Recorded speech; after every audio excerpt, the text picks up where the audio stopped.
En esta serie del libro de los Hechos, hoy vamos al capítulo 21, y el título de este mensaje hoy está basado en el versículo 14 específicamente, donde los amigos de Pablo le dijeron: al ver que era imposible convencerlo, nos dimos por vencidos y dijimos que se haga la voluntad del Señor. Y lo que nos vamos a plantear hoy es lo siguiente: ¿incluye la voluntad del Señor el sufrimiento para nuestras vidas? Claro que sí. Pero ¿cómo nosotros podemos saber de que estamos caminando en la voluntad de Dios? Y hoy voy a leer todo el capítulo. Usualmente no leemos todo el capítulo, pero les suplico su paciencia porque son 40 versículos y leer la palabra de Dios juntos es un privilegio. Así que concédanme leerla y al final oramos. Hechos capítulo 21, la Nueva Traducción Viviente. Dice: después de despedirnos de los ancianos en Éfeso, navegamos directamente a la isla de Cos. Al día siguiente llegamos a Rodas y luego fuimos a Pátara. Allí abordamos un barco que iba a Fenicia, divisamos la isla de Chipre, la pasamos por nuestra izquierda y llegamos al puerto de Tiro, en Siria, donde el barco tenía que descargar. Desembarcamos, encontramos a los creyentes del lugar y nos quedamos con ellos una semana. Estos creyentes profetizaron por medio del Espíritu Santo que Pablo no debía seguir a Jerusalén. Cuando regresamos al barco, al final de esa semana, toda la congregación, incluidos las mujeres y los niños, salieron de la ciudad y nos acompañaron a la orilla del mar y nos arrodillamos, oramos y nos despedimos. Luego abordamos el barco y ellos volvieron a casa. Después de dejar Tiro, la siguiente parada fue Ptolemaida, donde saludamos a los hermanos y nos quedamos un día. Al día siguiente continuamos hasta Cesarea y nos quedamos en la casa de Felipe el evangelista, uno de los 7 hombres que habían sido elegidos para distribuir los alimentos. Tenía 4 hijas solteras que habían recibido el don de profecía. Varios días después llegó de Judea un hombre llamado Agabo, quien también tenía el don de profecía. Se acercó, tomó el cinturón de Pablo y se ató los pies y las manos. Luego dijo: el Espíritu Santo declara: de esta forma será atado el dueño de este cinturón por los líderes judíos en Jerusalén y entregado a los gentiles. Cuando lo oímos, tanto nosotros como los creyentes del lugar le suplicamos a Pablo que no fuera a Jerusalén. Pero él dijo: ¿por qué todo este llanto? Me parte en el corazón. Yo estoy dispuesto no solo a ser encarcelado en Jerusalén, sino incluso a morir por el Señor Jesús. Al ver que era imposible convencerlo, nos dimos por vencidos y dijimos que se haga la voluntad del Señor. Después de esto, empacamos nuestras cosas y salimos hacia Jerusalén. Algunos creyentes de Cesarea nos acompañaron y nos llevaron a la casa de Mnasón, un hombre originario de Chipre y uno de los primeros creyentes. Cuando llegamos, los hermanos de Jerusalén nos dieron una calurosa bienvenida. Al día siguiente, Pablo fue con nosotros para encontrarnos con Santiago, y todos los ancianos de la iglesia de Jerusalén estaban presentes. Después de saludarlos, Pablo dio un informe detallado de las cosas que Dios había realizado entre los gentiles mediante su ministerio. Después de oírlo, alabaron a Dios. Luego dijeron: tú sabes, querido hermano, cuántos miles de judíos también han creído, y todos ellos siguen muy en serio la ley de Moisés. Pero se les ha dicho a los creyentes judíos de aquí, de Jerusalén, que tú enseñas a todos los judíos que viven entre los gentiles que abandonen la ley de Moisés. Ellos han oído que les enseñas que no circunciden a sus hijos, ni que practiquen otras costumbres judías. ¿Qué debemos hacer? Seguramente se van a enterar de tu llegada. Queremos que hagas lo siguiente: hay entre nosotros 4 hombres que han cumplido su voto. Acompáñalos al templo y participa con ellos en la ceremonia de purificación, y paga tú los gastos para que se rapen la cabeza según el ritual judío. Entonces todos sabrán que los rumores son falsos y que tú mismo cumples las leyes judías. En cuanto a los creyentes gentiles, ellos deben hacer lo que ya les dijimos en una carta: abstenerse de comer alimentos ofrecidos a ídolos, de consumir sangre o la carne de animales estrangulados y de la inmoralidad sexual. Así que al día siguiente Pablo fue al templo con los otros hombres. Ya comenzado el ritual de purificación, anunció públicamente la fecha en que se cumpliría el tiempo de los votos que ofrecerían los sacrificios por cada uno de los hombres. Cuando estaban por cumplirse los 7 días del voto, unos judíos de la provincia de Asia vieron que Pablo en el templo, lo vieron allá e incitaron a una turba en su contra. Lo agarraron mientras gritaban: hombres de Israel, ayúdennos. Este es el hombre que predica en contra de nuestro pueblo en todas partes y les dice a todos que desobedezcan las leyes judías. Habla en contra del pueblo y hasta profana este lugar santo, llevando gentiles adentro. Pues más temprano, ese mismo día, lo habían visto en la ciudad con Trófimo, un gentil de Éfeso, y supusieron que Pablo lo había llevado al templo. Toda la ciudad fue estremecida por estas acusaciones y se desencadenó un gran disturbio. Agarraron a Pablo y lo arrastraron fuera del templo e inmediatamente cerraron las puertas detrás de él. Cuando estaban a punto de matarlo, le llegó al comandante del regimiento romano la noticia de que toda Jerusalén estaba alborotada. De inmediato el comandante llamó a sus soldados y oficiales y corrió entre la multitud. Cuando la turba vio que venían el comandante y las tropas, dejaron de golpear a Pablo. Luego el comandante lo arrestó y ordenó que lo sujetaran con 2 cadenas. Le preguntó a la multitud quién era él y qué había hecho. Unos gritaban una cosa, otros otra cosa, y como no pudo averiguar la verdad entre todo el alboroto y la confusión, ordenó que llevaran a Pablo a la fortaleza. Cuando Pablo llegó a las escaleras, la turba se puso tan violenta que los soldados tuvieron que levantarlo sobre sus hombros para protegerlo, y la multitud seguía gritando desde atrás: ¡mátenlo, mátenlo! Cuando estaban por llevarlo adentro, Pablo le dijo al comandante: ¿puedo hablar con usted? ¿Hablas griego?, le preguntó el comandante sorprendido. ¿No eres tú el egipcio que encabezó una rebelión hace un tiempo y llevó al desierto a 4,000 miembros del grupo llamado los asesinos? No, contestó Pablo, yo soy judío y ciudadano de Tarso, de Cilicia, que es una ciudad importante. Por tanto, permítame hablar con esta gente. El comandante estuvo de acuerdo. Entonces Pablo se puso de pie en las escaleras e hizo señas para pedir silencio. Pronto un gran silencio envolvió a la multitud y Pablo se dirigió a la gente en su propia lengua, en arameo. Padre, ayúdanos. Tu palabra es clara, es la verdad, pero tu siervo está limitado y es insuficiente. Ayúdame. Ayuda a tu pueblo a oír como conviene. En el nombre de Jesús. Amén. Como ven, quise leer todo el capítulo para que tuvieran un contexto completo. Porque Pablo estaba encaminándose hacia Jerusalén, tenía días en eso, y efectivamente todo lo que se le dijo que iba a sufrir, le sucedió.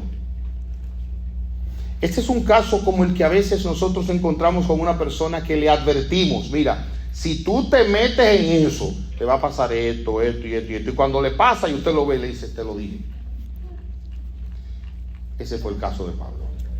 Sin embargo, en las Escrituras nosotros encontramos que una y otra vez hombres como Pablo han seguido la voluntad de Dios y han sufrido. Ese fue el caso de Noé. Él siguió fielmente las instrucciones del pueblo de Dios y fue el ridículo, porque él construyó un arca donde no llovía y donde no hay un precedente, y la gente pensaba que estaba loco. Abraham, también conocido como el padre de la fe, su obediencia lo llevó a salir a un lugar donde no sabía. Se lo aplico al día de hoy. Se fue para el aeropuerto de Orlando con un dinero en el bolsillo y toda su familia, y los corotos de él desmantelaron la casa. Le dijeron: ¿para dónde tú vas? No sé. algo no está bien el que hace una cosa así. Yo no lo llevaría al aeropuerto. Moisés, otro gran líder de Dios, que siguiendo la voluntad de Dios, lo que fue a sufrir por un pueblo que no merecía su sacrificio. Josué fue el sucesor de Moisés y también dirigió al pueblo, y siguiendo las fieles instrucciones de Dios, también sufrió rebelión, humillación, dolor, lágrimas, trasnoches. Samuel fue un profeta y juez que siguió el pueblo de Dios y también lo hizo durante un tiempo turbulento. Job por igual, haciendo la voluntad de Dios. Dios dijo: este es un hombre justo, íntegro, pero en la voluntad de Dios, aunque el diablo intervenía, pero Dios dio el permiso y controló. Sufrió la pérdida de sus 10 hijos, de su salud y hasta de su mujer en cierto sentido, y de todos sus bienes. David también estaba trabajando en casa de su padre y allí lo fue a buscar Samuel, lo ungió, y David comenzó un camino en primer lugar siguiendo la voluntad de Dios, ungido por Dios, agradando a Dios, pero andaba huyéndole a Saúl, que se volvió loco y lo quería matar. Daniel también fue un profeta que enfrentó muchos desafíos y él fue llevado cautivo a otra nación, pero por ser fiel a Dios conforme a la palabra de Dios, lo echaron en un foso con leones y sufrió la persecución de sus compañeros de trabajo, para decirlo así, en el gobierno. Juan el Bautista también, siendo fiel a la predicación del evangelio, no solamente fue menospreciado por los líderes religiosos, sino también que le dijo a Herodes, que estaba viviendo con la cuñada, le dijo: mira, no te es lícito tener la mujer de tu hermano. Y consecuentemente un día esa mujer instruyó a su hija, que bailó delante de Herodes, para que le pidiera a Herodes un regalo, porque Herodes le dijo: pídeme lo que quieras. La mamá le dijo: pídele la cabeza de Juan en una bandeja. Y fue decapitado por hacer la voluntad de Dios. Y finalmente nuestro Señor Jesucristo, y Pablo lo vemos aquí, pero el Señor Jesús tuvo que ir en Getsemaní y sudando sangre decirle: Padre, si es posible, pasa de mí esta copa, pero no sea lo que yo quiero, sino lo que tú. Y haciendo la voluntad del Padre, fue abofeteado, fue azotado y finalmente crucificado. Entonces ustedes y yo tenemos que llegar a una conclusión: la voluntad de Dios muchas veces en nuestra vida implica sufrimiento, incluye sufrimiento. Cuando alguien viene donde usted le dice: Dios tiene un plan maravilloso para tu vida, amén, pero eso no significa sin sufrimiento. Es como cuando usted va a un restaurante. ¿Usted ha pensado que usted le pregunta al mozo: ¿qué usted me recomienda? Y él viene y le recomienda los mejores platos, los más exóticos. O se lo voy a poner más fácil, a aquellos que les gusta la carne. Usted se va al restaurante brasileño allí en Orlando. No voy a decir dónde es para no hacer promoción. Y usted se llega y se sienta allá. Y mire, y comienza, hay una cosita, no me acuerdo si es una cosa azul o verde, que es una cosa de color. Pero mientras está verde, pasa la gente con carne y le van picando. Ahora, usted puede imaginarse que ellos lo están haciendo por hacerle un bien de gratis. Si usted no paga antes de ir, se cae preso. En otras palabras, hay un bien, pero hay un precio. Entonces, Dios nos bendice haciendo su voluntad, pero la voluntad de Dios incluye sufrimientos. Y tenemos que estar preparados para eso. Y lo que voy a ver ahora con la ayuda de Dios es, en primer lugar, la voluntad de Dios, la voluntad de los hombres, y finalmente la decisión que tomó Pablo. Y eso se lo digo porque nosotros vivimos muchas veces en ese tirijala. Dios te dice una cosa y en tu corazón tú sabes, pero la gente te dice otra. ¿A quién seguimos? A Dios. Pero eso implica un precio, y eso es lo que vamos a ver con la ayuda de Dios. Veamos en primer lugar la voluntad de Dios. Noten cómo dijeron estos amigos de Pablo y los hermanos en el versículo 14. Como no se dejaba persuadir, dejamos de insistir diciendo que se haga la voluntad del Señor. Ellos se rindieron. Cuando Él no quiso cancelar su viaje a Jerusalén, ellos dijeron: bueno, mira, ya finalmente que se haga la voluntad del Señor. John Piper dice que hay dos significados sobre la voluntad de Dios en la Biblia. Présteme atención, que esto es muy importante. Después de esto, si usted quiere cabecear un poco hasta el final, bien. Pero oiga bien esto, es muy importante. dos significados claros y diferentes para el término la voluntad de Dios en la Biblia. Dos. Uno, dice este hombre, conocer la diferencia entre estos dos significados de la voluntad de Dios es crucial para entender una de las cosas más grandes y desconcertantes de toda la Biblia, a saber que Dios es soberano sobre todas las cosas, presten atención, y sin embargo desaprueba muchas, lo que significa que Dios desaprueba algunas de las cosas que ordena que sucedan. Se lo voy a leer otra vez, porque hay que estar bien desayunado para entender. Mire, dice, significa que Dios desaprueba algunas de las cosas que ordena que sucedan. Es decir, prohíbe algunas de las cosas que Él produce y ordena algunas de las cosas que impide.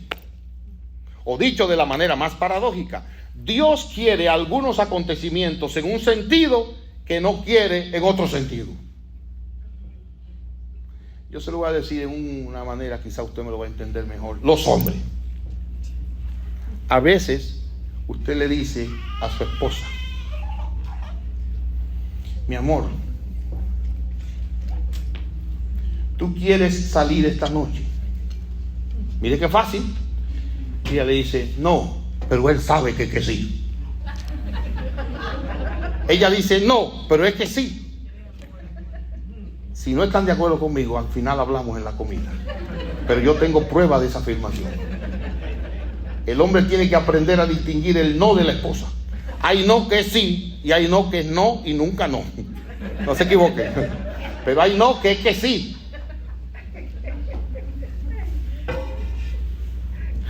Es como tú quieres que pasemos la Navidad con tu familia. No tenemos dinero, un viaje muy largo, además nosotros. No, hombre, pero eso no es nada, prepárate. Está bien, ¿cuántas maletas llevamos? Rápido, no hay que durar mucho para convencerla, ¿eh? Ustedes saben de lo que yo les estoy hablando, ¿verdad? ¿Ok? Noten ahora. En Dios a veces no es que haya una cosa como le acabo de poner, pero oigan bien. Dios soberanamente ha ordenado cosas que suceden en el diario vivir, y a eso se le llama la voluntad decretada de Dios. Es secreta, solo Él la sabe. Sucede en cosas que no están escritas en su palabra. Por ejemplo, cuando Jesús estaba orando en Getsemaní, en Mateo 26, escuchen su oración: Padre mío, si es posible, pasa de mí esta copa, pero no sea como yo, sino como tú quieres. Él decía que sea hecha tu voluntad. Pero ustedes saben todo lo que sucedió para que la voluntad de Dios se cumpliera y Jesucristo fuera crucificado. En primer lugar, el pecado de la envidia de los líderes. En segundo lugar, podemos poner el pecado de la traición y el engaño de Judas. En tercer lugar, el asesinato injusto de un hombre que no hizo mal.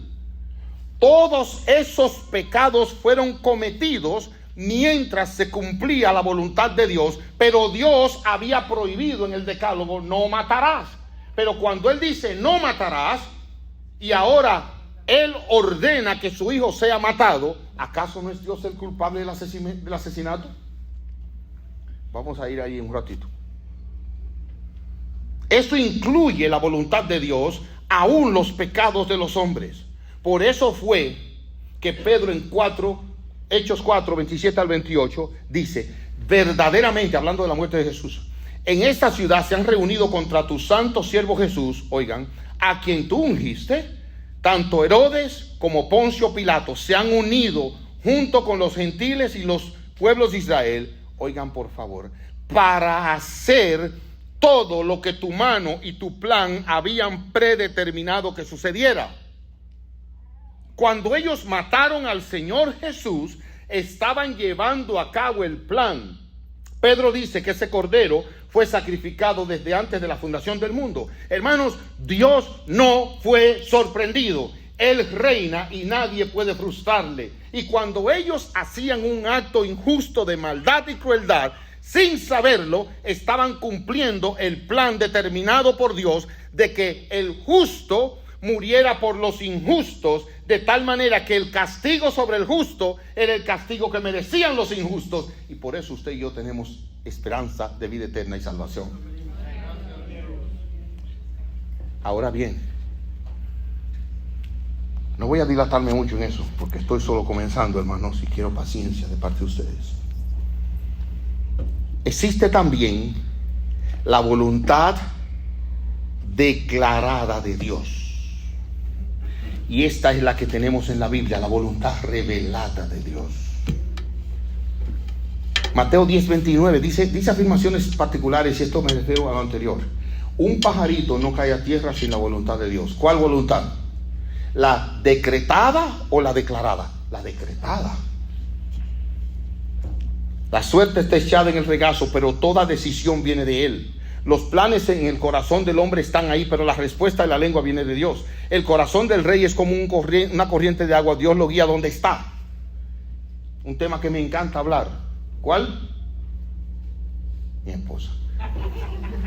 ¿Ustedes creen que era la voluntad de Dios que un día José y Mayra se casaran? No hay duda. Pero en la Biblia no dice que José y Mayra se van a casar. De manera que hay una voluntad que ocurre en las cosas que suceden, incluye el pecado, y hay una voluntad que está escrita. Vamos a hablar de esta escrita. La palabra de Dios es la voluntad de Dios. En Mateo 7:21, Jesús dice estas palabras al terminar el Sermón del Monte.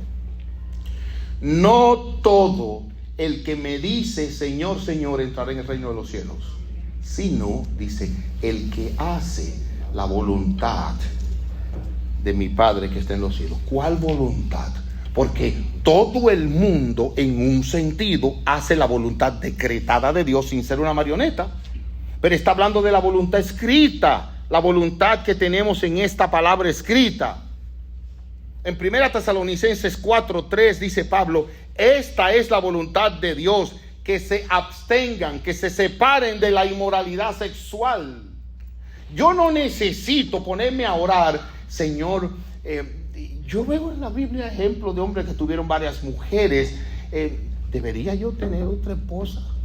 Yo no tengo que orar por eso, porque la Biblia claramente dice que me aparte de la inmoralidad sexual, y eso se llama fornicación, eso se llama adulterio.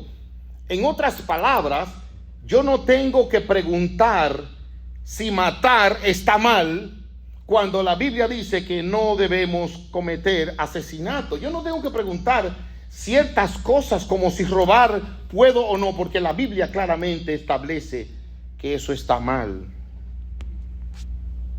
En otras palabras, hay una voluntad decretada que Dios ordena todo, y hay una voluntad revelada. Ahora, ¿dónde está el balance que ustedes y yo debemos de tener en esto al entender esta doctrina bíblica? Cuando yo crecí en mi niñez, yo crecí en un sector de mi país bueno, pero en todo lugar aparece un diablo. Se metió en el huerto del Edén. Entonces había un muchacho ahí muy abusador. Terminó preso su vida en muy malos caminos. Pero él en ocasiones me maltrató y me partió la cabeza con piedras. Yo me iba corriendo y ahí me tiraba como si yo fuera un pajarito, una cosa, y tenía puntería, porque me dio en la cabeza varias veces. Noten ahora, ustedes que saben de esto más que yo, les pregunto: ¿era la voluntad de Dios que Él hiciera esas cosas conmigo, sí o no?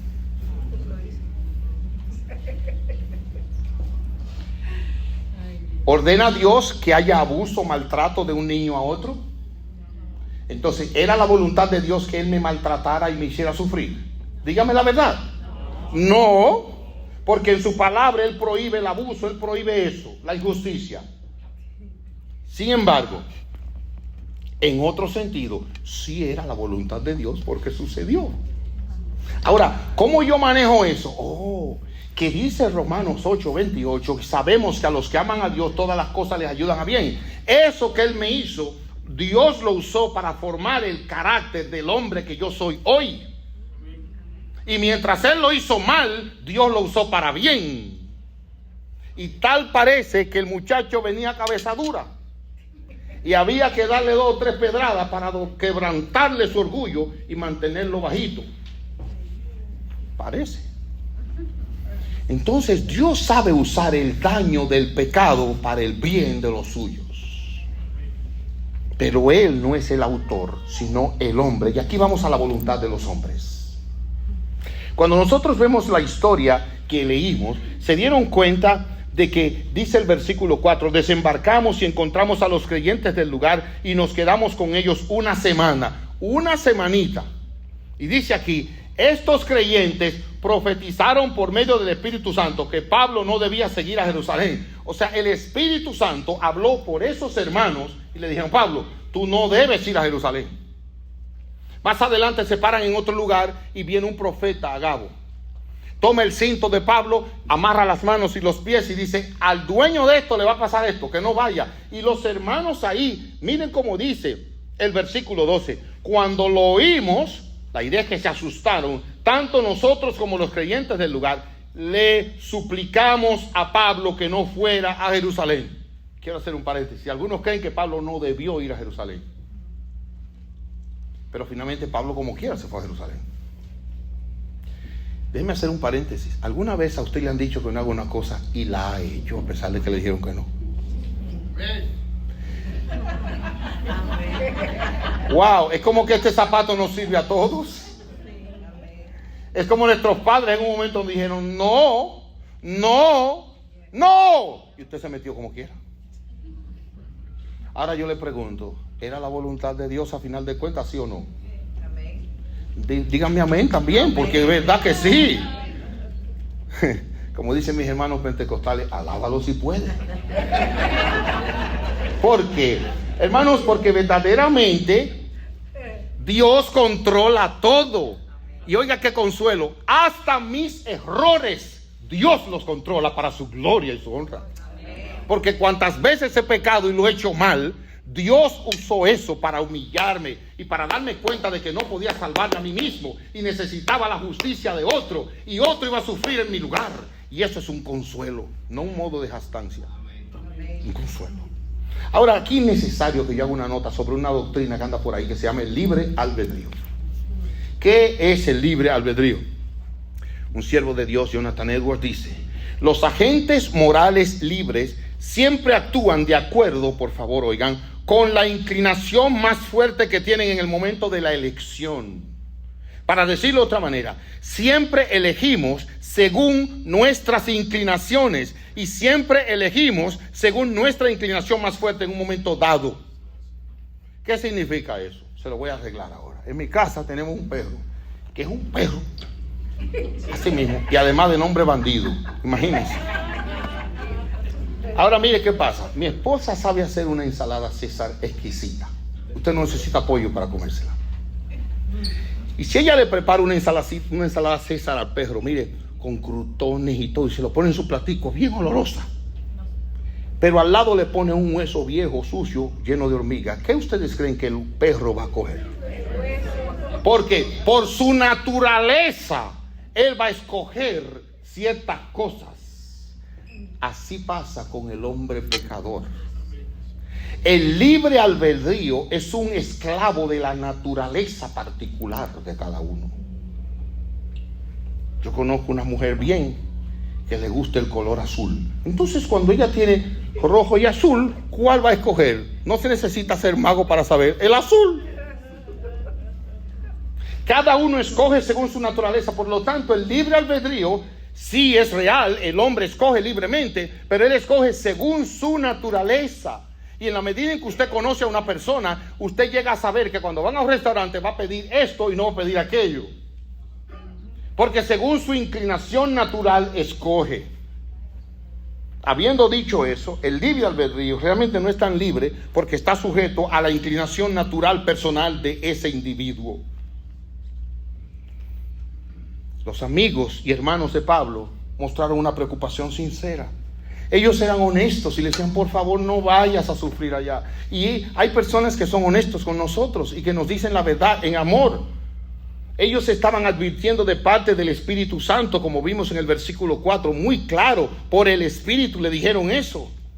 Este otro profeta le habló igual. Le dice la Escritura que ellos rogaron con lágrimas. Tenían realmente amor por Pablo y le estaban aconsejando oigan ahora, lo que ellos entendían que era lo mejor para Pablo.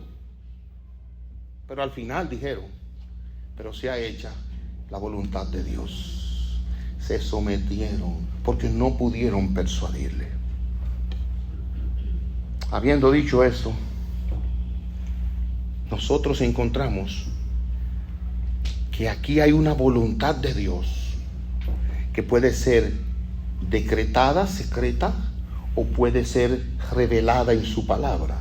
Y nosotros debemos escoger entre una y otra. Y en el caso de Pablo, aquí, oigan por favor, ellos no tenían una escritura que dijera si iba a Jerusalén o no. Como usted no tenía una escritura para venir a vivir a este país.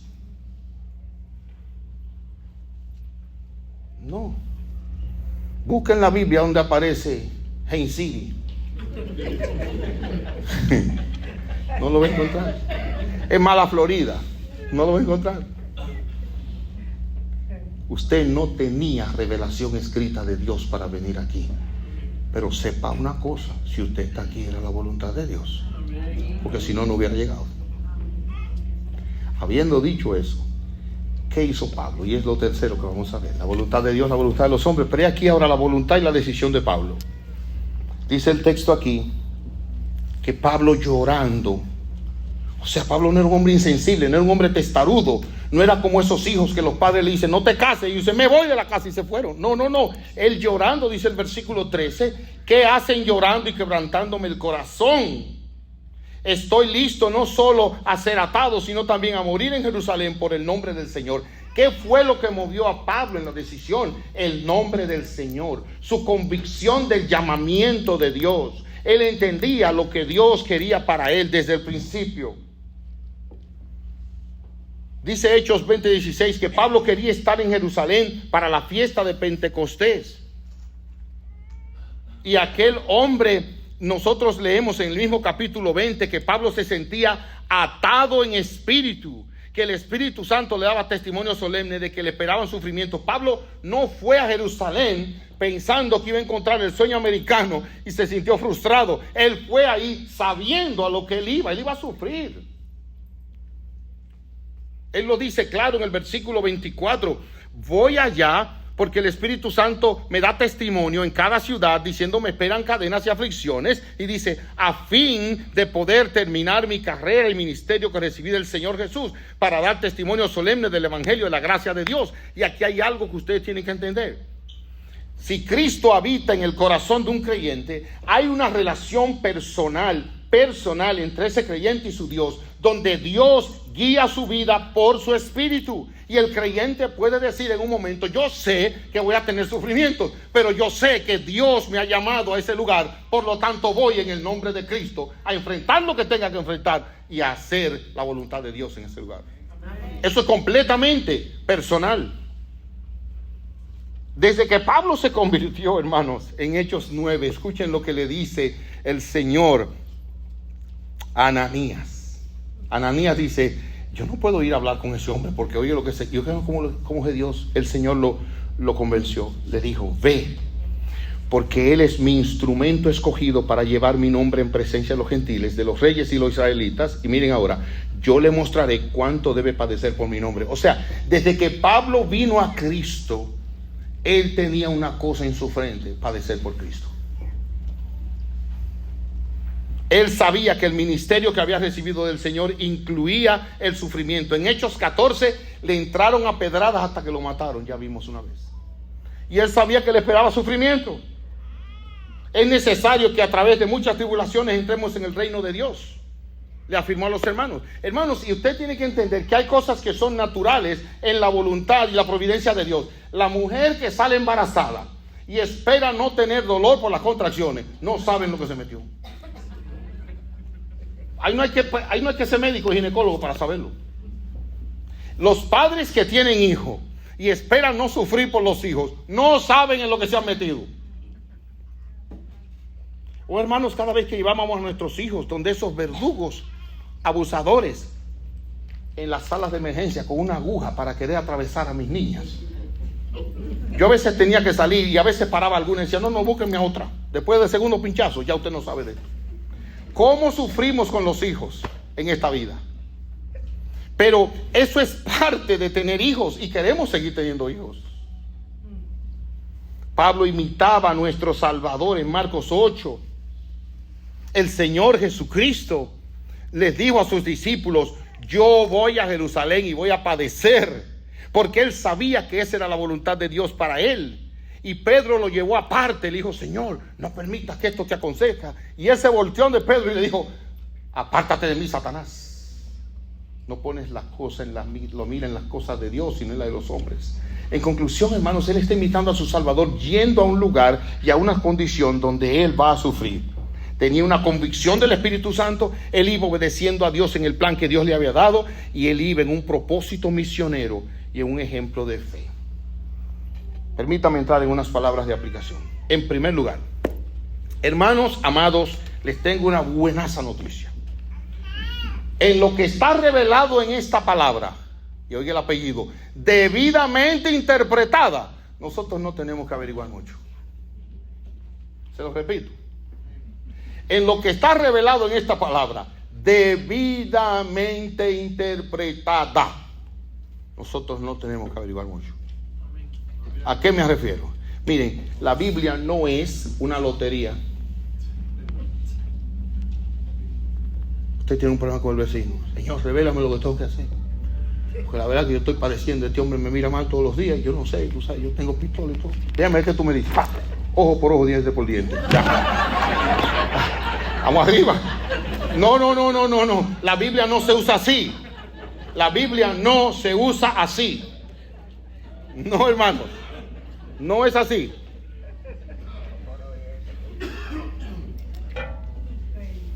La voluntad de Dios se revela aquí y debe ser manejada con mucho cuidado en la Escritura.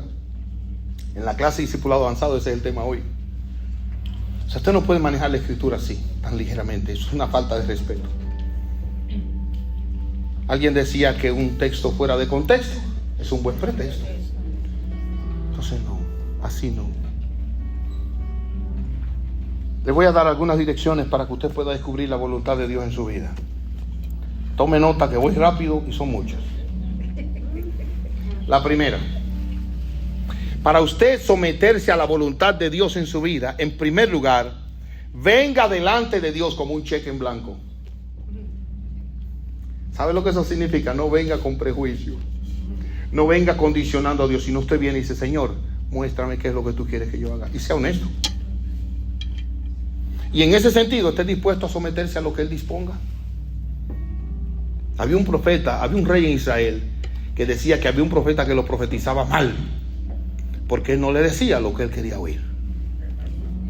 No. Usted quiere hacer honestamente la voluntad de Dios, venga como un cheque en blanco. Estoy siguiendo a un hombre llamado Stephen Cole. 2. Para poder conocer la voluntad de Dios en su vida, tiene que conocer íntimamente a Dios por su palabra y su espíritu. Yo perfectamente sé lo que come y lo que no come mi esposa antes que me lo diga, porque pues la conozco bien. Usted quiere conocer la voluntad de Dios para usted, conózcalo bien por su palabra. Conozca el carácter, la manera de Dios, la compasión de Cristo. En tercer lugar, para discernir la voluntad de Dios, hay que actuar con principios bíblicos y no según la sabiduría humana.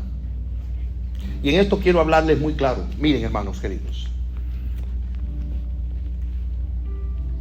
debemos ser activos en obedecer la palabra de Dios, pero pasivos en obedecer la voluntad de Dios en la providencia. Déjenme explicárselo mejor. Jonás se rebeló contra Dios y Dios le dijo que fuera en una dirección y él se fue en la otra. Y cuando llegó a la costa, había un barco que se iba precisamente para donde él quería irse, lejos de ahí. Y él tenía el dinero. O sea, no, entiendan, hermanos, que no es un aeropuerto donde los vuelos están saliendo a cada rato. Era un barco que iba a salir y se lo encontró. Él podía decir: era la voluntad de Dios que me fuera en ese barco, porque míralo ahí saliendo. Es más, me estaban esperando, Dios me lo puso. No, Él te dijo que te fuera en otra dirección. Entonces, ¿por qué pasó eso? Bueno, fue una providencia de Dios para probarte y finalmente llevarte a que te tragara un pez y de ahí salieras entonces a obedecerlo. Hay gente que se lo tiene que tragar un pez para que obedezcan la voluntad de Dios. y Dios lo deja, que el perro lo muerda. Entonces hoy debía decir, así mismo era. Para hacer la voluntad de Dios y conocer la voluntad de Dios, analiza tus dones, motivos, deseos a la luz del propósito soberano de Dios. Hermanos, Ananías y Zafira vendieron una propiedad y se quedaron con una parte y dieron la otra. Su motivo era traer gloria sobre sí. Y en ese sentido, esa no era la voluntad de Dios y murieron ahí. Analiza tus dones, motivos, deseos delante de Dios. Sé honesto contigo mismo y delante de Dios. Para discernir la voluntad de Dios debes escuchar y evaluar el consejo de creyentes piadosos. Dice la Biblia que en la multitud de consejeros hay sabiduría. Eso no significa que tú vas a hacer lo que otro te diga cuando Dios te está revelando algo. Claro que no es contrario a su palabra, pero siempre es bueno oír el consejo de hombres piadosos que te puedan hablar y decir, mira esto, mira aquello, considera aquí, considera allá, y la decisión será tuya. En sexto lugar, para conocer la voluntad de Dios debes evaluar en oración las circunstancias que Dios providencialmente trae a tu vida. Hermanos, Dios a veces nos advierte por su espíritu y por las circunstancias. Usted va a salir de su casa, pero está inquieto. Dice, la verdad es que no sé si debería de ir, porque tengo cierta inquietud en mi corazón. Y cuando sale de su casa encuentra que la llanta del carro está vacía. Dice, pero yo debo perseverar, y la llena y la repara. Y cuando va dando para atrás, choca el carro del vecino. Entonces, pero yo debo perseverar, vecino, excúseme, hablamos cuando yo venga. Y según va saliendo por ahí, lo para la policía y se da cuenta que se le quedó la cartera con los documentos. Devuélvase para su casa. La providencia de Dios le está diciendo que probablemente no es el mejor momento para hacer lo que usted quiere hacer. Seamos sensibles a la providencia de Dios. Y después de seguir en oración, dependa de Dios. Ahora mire, con un sano juicio, conciencia y convicciones para, óigame bien, someterse a las consecuencias. Les voy a compartir un testimonio personal. Cuando veníamos para este país, para este estado, hermano, hicimos tantas cosas de preparación. Tuvimos un mes como los espías explorando. Hablamos los pastores, hablamos con los hermanos de la iglesia y todo se veía bien. Y una persona muy llegada a mí, uno de mis hijos, me dijo, papi, ¿y si no va mal en Florida? Yo dije, ¿nos puede ir mal? Yo dije, sí, nos puede ir mal. Y si nos va mal en Florida, digo, esa era la voluntad de Dios, porque hicimos todo lo que teníamos que haber hecho y tenemos paz. Amén. Entonces usted toma la decisión y finalmente se atiene a las consecuencias, sabiendo que Dios está en control y no la hubiera podido tomar y no hubiera podido llegar si no era la voluntad de Dios para usted. Amén. Adoniram Judson. Adoniram Judson fue un misionero estadounidense en el siglo XIX y se fue a Birmania, donde está Myanmar ahora. Y es interesante que cuando él se iba a casar con Anna Hasseltine, le escribió al papá las siguientes palabras. Imagínense que alguien le va a pedir la mano de su hija con estas palabras, por favor. Ahora tengo que preguntarle si puede consentir en separarse de su hija a principio de la próxima primavera. Separarse para no verla más en este mundo. Si puede consentir su partida a una tierra pagana y su sometimiento a las penurias y sufrimientos de una vida misionera. Puede consentir que se exponga a los peligros del océano, a la influencia fatal del clima meridional de la India, a toda clase de necesidades y angustias, a la degradación, al insulto, a la persecución y tal vez a una muerte violenta y joven. Puede consentir todo eso por aquel que dejó su hogar celestial y murió por ella y por ti y por todas las almas inmortales que perecen, porción y la gloria de Dios. Puedes consentir todo eso con la esperanza de encontrarnos otra vez con vuestra hija en el mundo de la gloria, con una corona de justicia resplandeciente por las aclamaciones de la alabanza que resonarán a su Salvador de parte de los paganos salvados por medio de su eterna aflicción y desesperación. ¿Qué le diría a usted? Sea honesto. ¿Por qué para ese sitio? Hay muchos sitios donde usted puede llevársela, que no tenga que pasar esa lucha. Pero para la sorpresa de todo el mundo, el papá le dijo que sí. Anne se fue con él. Ella estuvo en el campo misionero. Tuvo 3 embarazos. El primero terminó en un aborto espontáneo mientras se trasladaba de un lugar a otro. Su segundo hijo, Roger, nació en el 1815 y murió a los 8 meses de edad. Su tercera hija, María, vivió solo 6 meses después que la propia Anne entonces muriera en 1826 de viruela. Adoniram Judson no solo perdió a Ana, sino también a otra esposa más. Y eso no es todo. Oigan esto. Después de 12 años de trabajo, solo habían 18 convertidos en su ministerio. 18. Pero cuando él murió, dejó 100 iglesias y más de 8,000 creyentes en ese lugar. Tú sabes lo que tiene que dirigir tu corazón. No es una mejor casa, ni un mejor carro, ni mucha comida y ropa. No, el reino de Dios. Más buscad primeramente el reino de Dios y su justicia, y todas las demás cosas vendrán por añadidura. Ahí tú no te vas a equivocar. El reino de Dios. Señor, ¿qué tú quieres que yo haga para que tu reino sea extendido? ¿Dónde puedo servir por ti? Y ahí estará la bendición de Dios contigo.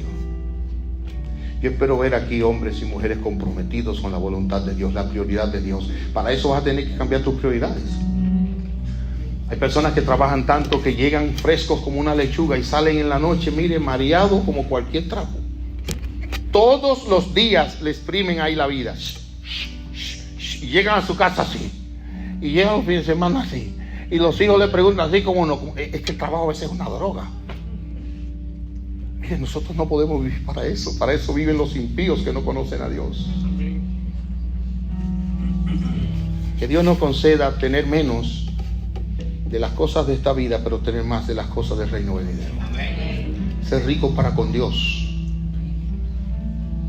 Pastor, ¿y cómo nos vamos a mantener? Si Él cuida de las aves, cuidará también de ti.